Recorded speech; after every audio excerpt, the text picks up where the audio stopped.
মালপোয়া এর জন্য আমি এই যে 200 গ্রাম একটা সুজির প্যাকেট নিয়ে নিয়েছি। আর এই যে সুজিটাকে আমি এই যে 2 ঘন্টা আগে ভিজিয়ে রেখেছিলাম। এবার এর মধ্যে দিয়ে দেবো আমি ময়দা।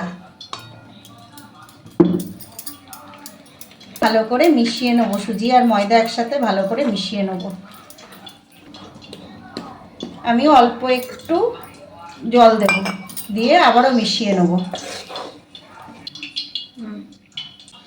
2 চামচ মতো মিল্ক পাউডার দিয়ে দেবো, আবারও ভালো করে মিশিয়ে নেব।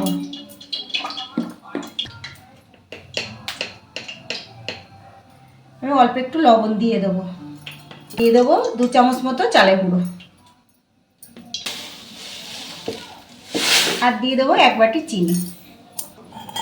আমি আবারও এগুলোকে একসাথে মিশিয়ে নেব। ব্যাটারটা হয়ে গেছে। এবার আমি এগুলোকে এক একটা করে তেলের উপরে দিয়ে ভাজা করে নেব। গরম হয়ে গেছে, এবার আমি গরম করেছি। এবার এর মধ্যে আমি এটা দিয়ে দেবো, ব্যাটারটা দিয়ে দেবো।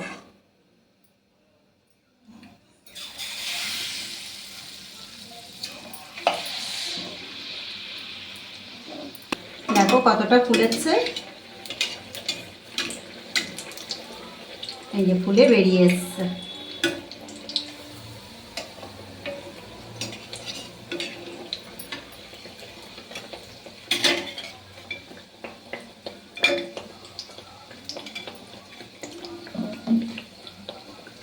একটা হয়ে গেছে, এরকম করে সবগুলোকে আমি ভাজা করে ফেলব।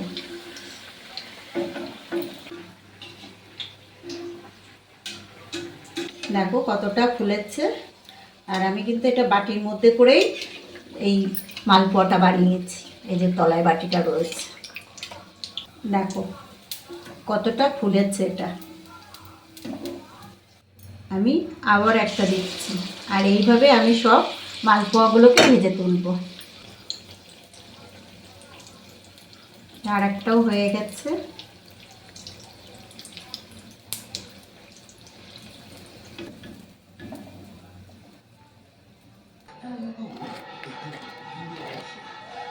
মালপোয়াগুলো সব আমার ভাজা হয়ে গেছে।